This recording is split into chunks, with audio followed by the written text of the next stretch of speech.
اعوذ باللہ من الشیطان الرجیم، بسم اللہ الرحمن الرحیم، اللہم صلی وسلم علی محمد وعلی آل محمد بعدد کل شیء معلوم لک، صلاۃ و سلاما علیک یا سیدی یا رسول اللہ۔ معزز و محتشم سامعین و ناظرین، رجوع الی القرآن کے سلسلہ میں قرآن مجید کے 30 پاروں کا خلاصہ،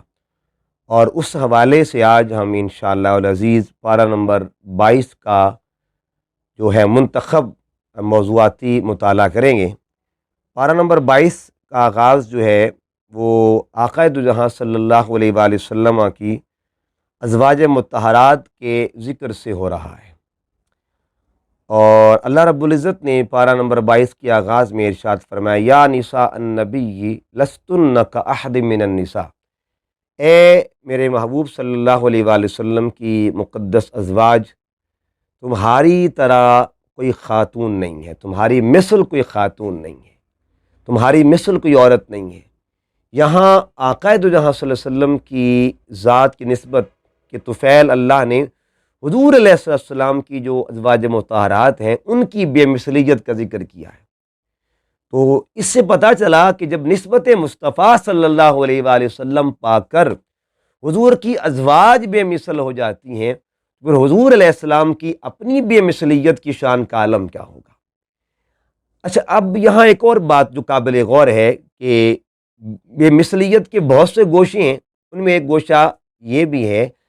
کہ جب عام طور پہ دنیا کے اندر کسی عورت کا شوہر دنیا سے چلا جائے، وصال کر جائے، انتقال کر جائے، تو اس عورت کو بیوہ کہا جاتا ہے شوہر کی وفات کے بعد۔ آقا دو جہاں صلی اللہ علیہ وآلہ وسلم کی ذات طیبہ کی خصوصیت یہ ہے، آپ کے وصال کے بعد آپ کے نکاح میں آنے والی کسی بھی خاتون کو بیوہ نہیں کہا جائے گا، یعنی ان کو اسی طرح زوجہ مقدسہ، زوجہ مطہرہ، زوجہ رسول صلی اللہ علیہ وآلہ وسلم کہا جائے گا۔ اور اسی طرح دوسری بات کہ اگر کسی عورت کا خامند فوت ہو جائے تو شریعت نے قرآنی آیات کی روشنی میں 4 مہینے 10 دن اس کو عدت گزارنے کا حکم دیا ہے، جبکہ آقا دو جہاں صلی اللہ علیہ وسلم کے وصال کے بعد کسی بھی جتنی بھی ازواج مطہرات اس وقت موجود تھی، حیات تھی، ان میں سے کسی نے عدت نہیں گزاری۔ یہ دونوں مثالیں اور دونوں گوشے پیغام دے رہے ہیں کہ حضور علیہ السلام کی حیات پاک بے مثال ہے۔ اس لیے تو اعلیٰ حضرت فرماتے ہیں، تو زندہ ہے واللہ، تو زندہ ہے واللہ، میری چشم عالم سے چھپ جانے والے۔ تو حضور علیہ السلام کی ازواج مطہرات کو اللہ نے بے مثل قرار دیا۔ اسی طرح ازواج مطہرات سے خطاب کے ذریعے اسی پارے میں اللہ نے امت کی خواتین کی تربیت فرمائی ہے، امت کی خواتین کو تعلیمات بیان فرمائی ہیں۔ اس کے بعد اللہ تعالیٰ نے اس پارے کے اندر آغاز میں بڑی خوبصورت اور مشہور آیت کریمہ جس کا تعلق حضور علیہ السلام کی اہل بیت پاک کے ساتھ، انما یرید اللہ لیذہب عنکم الرجس اہل البیت ویطہرکم تطہیرا، اللہ نے اس آیت کی روشنی میں حضور علیہ السلام کی اہل بیت کا ذکر کیا، ان کی طہارتوں کا ذکر فرمایا۔ ایک بات ذہن نشیر کر لیں کہ حضور علیہ السلام کی ازواج مطہرات بھی اہل بیت رسول کا حصہ ہے، اہل بیت رسول صلی اللہ علیہ وسلم کا حصہ ہے۔ بنو ہاشم کو حضور علیہ السلام کی اہل بیت قرار دیا گیا ہے۔ یہ جو آیت کریمہ ہے اس کے اندر اللہ تعالیٰ نے اس کے اگر سیاق و سباق کو دیکھیں تو حضور علیہ السلام کے ازواج مطہرات کا تذکرہ آتا ہے، اور جب اس آیت کی تشریح آقا دو جہاں صلی اللہ علیہ وسلم نے فرمائی بطور خاص، تو اس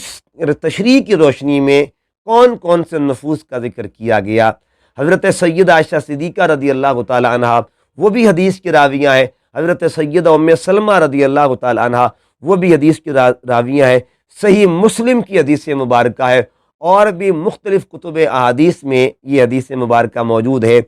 کہ لما نزلت هذه الآیہ، جب یہ آیت کریمہ نازل ہوئی اس وقت حضور علیہ السلام نے کیا فرمایا؟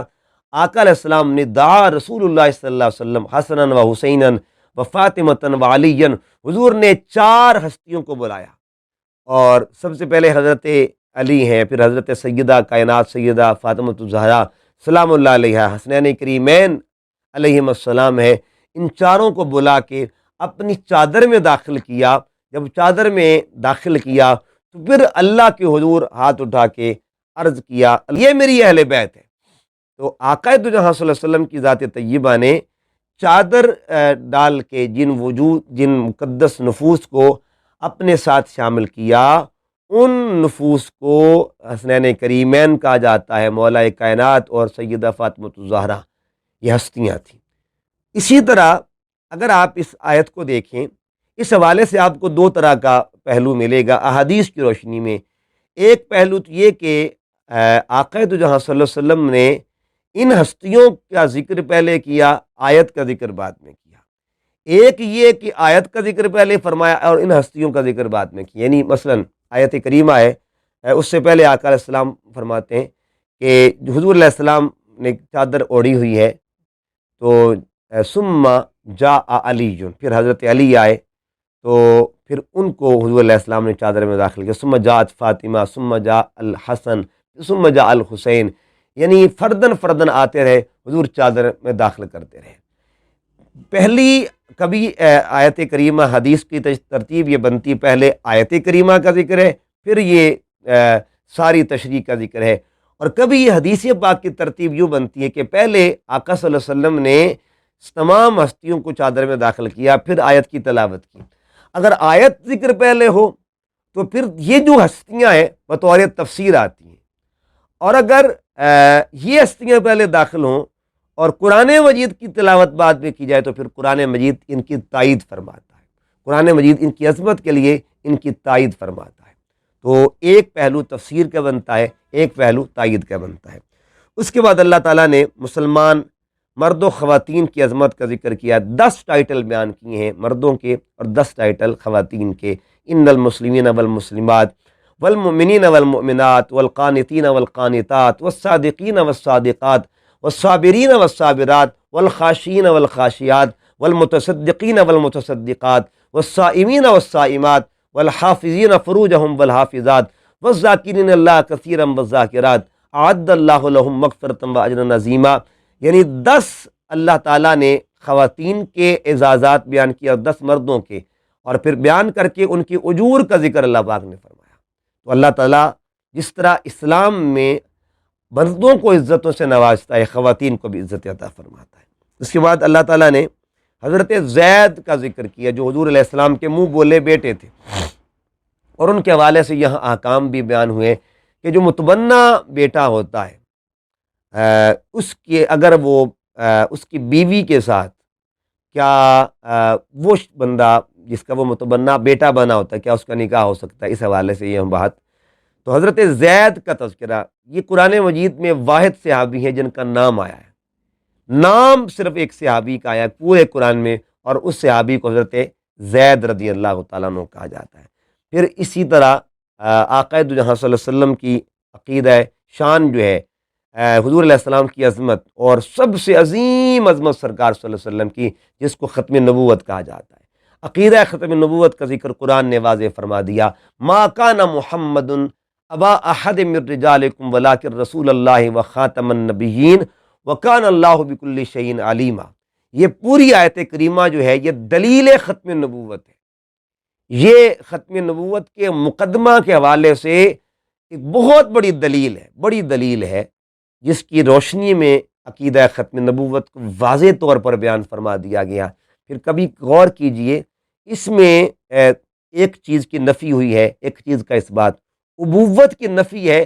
اور ختم نبوت کا اثبات ہوا ہے۔ ما کان محمد ابا احد من رجالکم، یعنی محمد صلی اللہ علیہ وآلہ وسلم تم میں سے کسی بالغ مرد کے باپ نہیں ہے، مطلقاً نفی نہیں ہے، یعنی کسی بالغ مرد کے باپ نہیں۔ آپ کے بیٹے جو ہے وہ بچپن میں ان کا وصال ہوا، یہ بھی حکمت تھی۔ اور حکمت کیا تھی کہ ایک حکمت تو یہ تھی کہ چونکہ اگر بیٹا آپ کا بالغ ہو جاتا اور پھر اس کو نبوت نہ ملتی تو ایک پہلو جو تھا اس پہ بھی بات ہوتی کہ قیامت کے دن جب انبیاء کرام اور ان کے جو بیٹے ہیں دونوں طرف کھڑے ہوتے، حضرت ابراہیم ساتھ اسماعیل علیہ السلام، دونوں نبی ہیں، حضرت داؤد حضرت سلیمان دونوں پیغمبر، حضرت یعقوب و یوسف پیغمبر، حضرت زکریا اور یحییٰ پیغمبر۔ اب اللہ پاک نے آقا دو جہاں صلی اللہ علیہ وسلم کی شان ختم نبوت کو چونکہ دنیا میں واضح فرمانا تھا، اس لیے حکمتاً بچوں کو بچپن سے ہی اللہ پاک نے لے لیا تاکہ آقا دو جہاں صلی اللہ علیہ وسلم کی شان ختم نبوت کا اظہار ہو، چرچا ہو، اور پھر کائنات کے اندر حضور علیہ السلام کی اس شان کا جو ہے اس کو اجاگر کیا جائے۔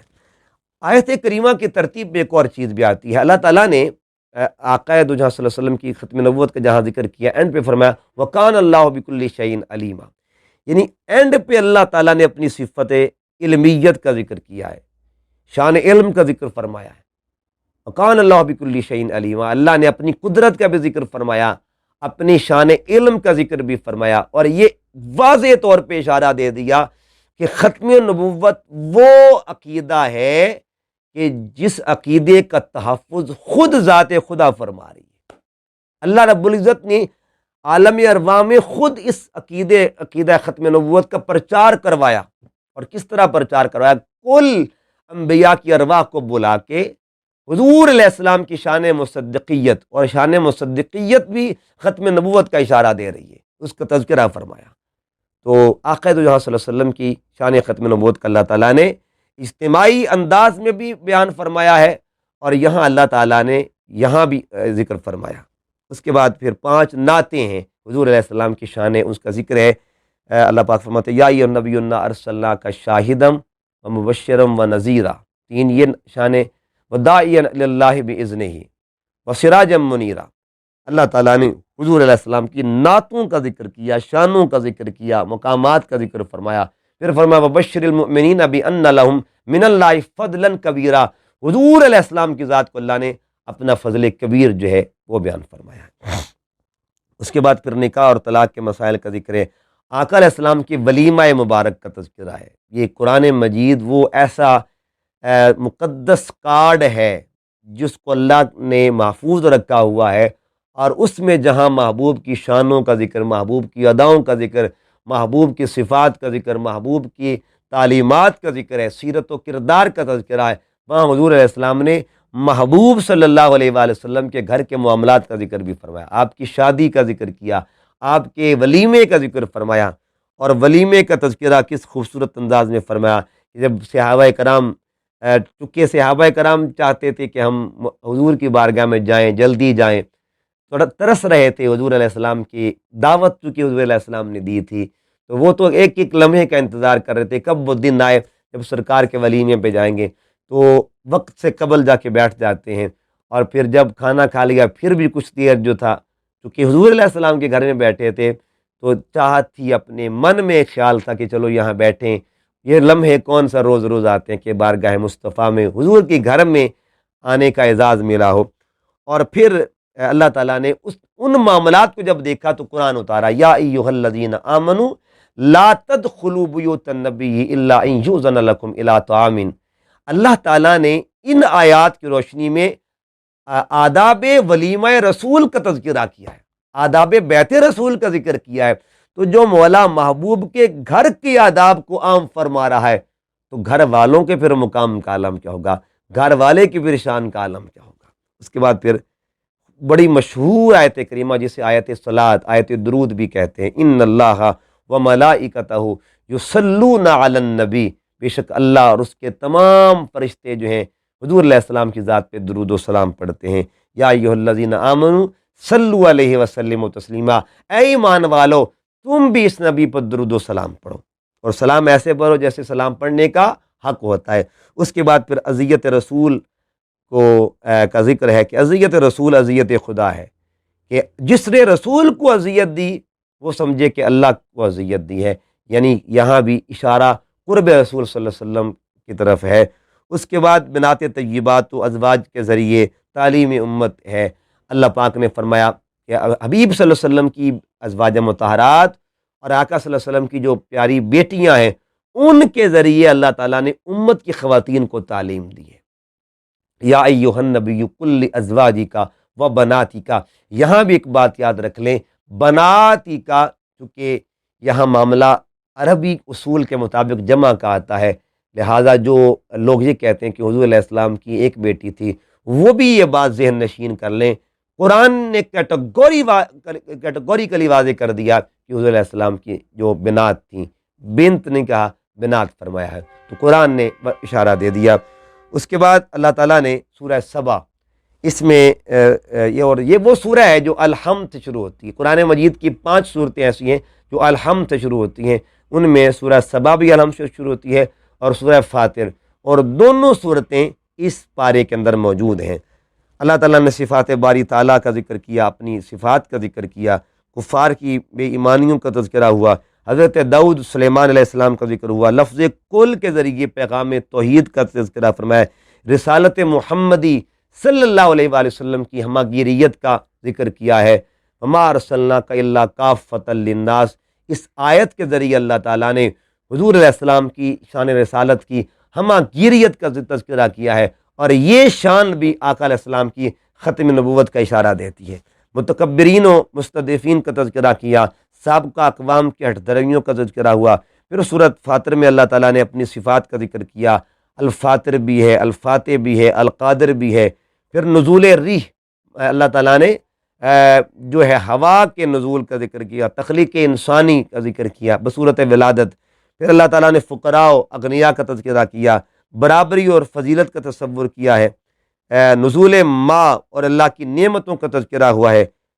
اللہ کی جو بندے ہیں ان میں گنہگار بھی ہوتے ہیں اور نیکوکار بھی، ان کے مراتب کا ذکر کیا، فمنہم ظالم لنفسہ ومنہم مقتصد ومنہم سابق بالخیرات۔ یہ آیت کریمہ بھی بتا رہی ہے کہ اللہ تعالیٰ اپنے بندوں کی درجہ بندیاں بھی فرماتا ہے۔ اور اس کے بعد صفات باری تعالیٰ اور رد شرک کا تذکرہ ہے۔ سورۃ یاسین میں اللہ تعالیٰ نے صراط مستقیم کو حضور علیہ السلام کی ذات کے ساتھ خاص فرمایا ہے، شان اولیاء کا تذکرہ ہے، تصرفات اولیاء کا ذکر ہے۔ سورۃ یاسین کے دوسرے رکوع میں